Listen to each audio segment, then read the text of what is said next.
Hello everyone. आज जो बात करेंगे हम वो है टॉपिक फ्रिक्शन। मतलब फ्रिक्शन और अप्लाइड फोर्स के बीच में ये जो ग्राफ है ये हर किताब में आपको देखने को मिलेगा और बहुत ही इंटरेस्टिंग ये जो ग्राफ है ये यहाँ पर मैंने ड्रॉ किया है।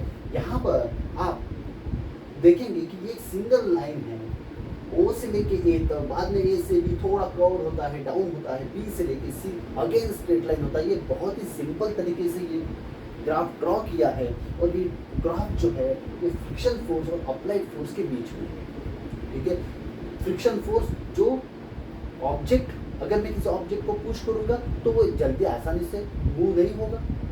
इसका मतलब मैं जो फोर्स अप्लाई कर रहा हूँ मुझे कोई अपोजिट डायरेक्शन में कोई फोर्स क्रिएट हो रहा है और वो फोर्स जो क्रिएट होगा वो कहाँ पर क्रिएट होगा? ऑब्जेक्ट और सरफेस के बीच में। ऑब्जेक्ट और सरफेस के बीच में क्रिएट होगा फ्रिक्शन फोर्स। और अप्लाइड फोर्स और फ्रिक्शन फोर्स के बीच जो रिलेशन होगा वो ये ग्राफ बता रहा है। इसका मतलब अगर मैं यहाँ से स्टार्ट करूँ और यहाँ पे कोई फोर्स, अप्लाइड फोर्स जो है यहाँ पे कुछ वैल्यू रहेगी। अब ये वैल्यू अगर सपोज 1 न्यूटन है तो 1 न्यूटन फोर्स अगर अप्लाइड फोर्स क्रिएट होगा तो यहाँ पर कुछ फ्रिक्शन फोर्स क्रिएट होगा। कितना होगा? 1 न्यूटन ही होगा। क्यों 1 न्यूटन होगा? जितना फोर्स अप्लाई किया उतना ही एक्शन रिएक्शन पे, जितना फोर्स मैं अप्लाई करूंगा। अगर ज़्यादा रहता था तो ऑब्जेक्ट इधर आता था, इट इज़ नॉट पॉसिबल। अगर कम रहता था तो ऑब्जेक्ट डायरेक्टली मूव होता था। इसका मतलब है इक्विलिब्रियम में ऑब्जेक्ट आ रहा है या ऑब्जेक्ट इक्विलिब्रियम में है। इसका मतलब क्या है? जो मैं अप्लाइड फोर्स एक्ट हो रहा है ऑब्जेक्ट पर, जो फोर्स एक्ट हो रहा है जिसे अप्लाइड फोर्स बोलते हैं, उतना ही फ्रिक्शन फोर्स एक्ट हो रहा है। क्यों? क्योंकि ऑब्जेक्ट रेस्ट पर है। तो यहाँ पर 1 न्यूटन अप्लाइड फोर्स, यहाँ पर 1 न्यूटन फ्रिक्शन फोर्स क्रिएट हो रहा है। ये कब तक चलेगा? ये यहाँ तक चलेगा, ए पॉइंट तक। इसका मतलब यहाँ पर अगर मैं 10 न्यूटन का फोर्स अप्लाई करूंगा तो ए पर फ्रिक्शन फोर्स भी 10 न्यूटन का क्रिएट होगा। ये फ्रिक्शन फोर्स 10 न्यूटन का फ्रिक्शन फोर्स है। ये फॉर्मूला जो है ये maximum value of friction force, ये maximum value of friction force. और मैक्सिमम वैल्यू मतलब limiting value of friction force, मतलब म्यू इंटू एन और mu S into N. S for static friction. क्यों स्टैटिक? ऑब्जेक्ट मूव नहीं हो रहा है। तो mu S into capital N. Capital N is the normal reaction between the surface and the block.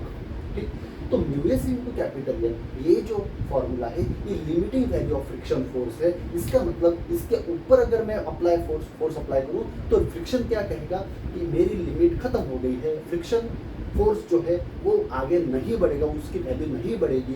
और ए पर जो है maximum value of friction force 10 Newton जो है वो क्रिएट होगा। हमने 10 न्यूटन फोर्स अप्लाई कर दिया, मतलब हम ऑब्जेक्ट अभी about to move, object is now about to move नहीं हो रहा, अबाउट टू मूव, अभी स्टार्ट होने वाला है उसका मोशन। लेकिन बाद में क्या होता है? 10 न्यूटन, 10 के बाद 0.01 भी अगर फोर्स अप्लाई हो गया तो ऑब्जेक्ट कम्स इन मोशन। तो यहाँ पर ए से लेके बी सडनली जो फ्रिक्शन फोर्स है वो डिक्रीज हो रहा है। देखो यहाँ पर ये जो फ्रिक्शन फोर्स है इसकी वैल्यू जो है वो कम हो गई है। ये यहाँ पर ये वैल्यू होगी 10 Newton. Suppose friction force, kinetic friction force, इसे कहते हैं काइनेटिक फ्रिक्शन फोर्स। क्यों? क्योंकि अभी ऑब्जेक्ट मोशन में आ गया है। यहाँ तक ओ से लेके ए तक स्टैटिक फ्रिक्शन फोर्स था, ऑब्जेक्ट मूव नहीं हो रहा था। तो यहाँ पर म्यू एस इंटू कैपिटल इतना फ्रिक्शन फोर्स क्रिएट हो रहा था और ये मैक्सिमम वैल्यू था। लेकिन यहाँ पर ये जो mu S into capital N जो है ये यहाँ पर क्रिएट होगा। ओ से लेके ए तक बीच में कितना फ्रिक्शन फोर्स क्रिएट होगा? जितना हम अप्लाई करेंगे। तो यहाँ पर मैं 1 न्यूटन फोर्स अप्लाई करूँ तो 1 न्यूटन फ्रिक्शन फोर्स, 2 न्यूटन करूँ तो 2 Newton friction force, 5 Newton apply करूँ तो 5 न्यूटन फ्रिक्शन फोर्स ही क्रिएट होगा। जितना अप्लाई करूँ उतना ही। लेकिन ये कब तक चलेगा? जब तक फ्रिक्शन फोर्स की वैल्यू इतनी ना बढ़ेगी। मतलब फ्रिक्शन फोर्स की वैल्यू इतनी, मतलब मैं जब फोर्स जो अप्लाई कर रहा हूँ वो उतना ना हो जाए, क्योंकि जितना मैं फोर्स अप्लाई करूँ उतना ही फ्रिक्शन फोर्स क्रिएट हो रहा है। तो mu S into capital A जो है, ए पर जो है mu S into capital A इतना फ्रिक्शन फोर्स क्रिएट होगा, मैक्सिमम वैल्यू। इसके बाद क्या होगा?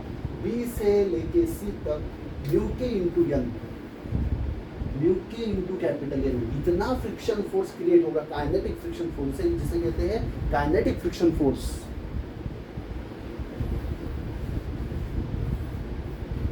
तो काइनेटिक फ्रिक्शन फोर्स जो है वो कांस्टेंट रहेगा, अभी वो चेंज नहीं होगा। कितनी भी वेलोसिटी हो जाए, कितनी भी तेजी से ऑब्जेक्ट मूव हो, वो चेंज नहीं होगा बी से बी के आगे, राइट।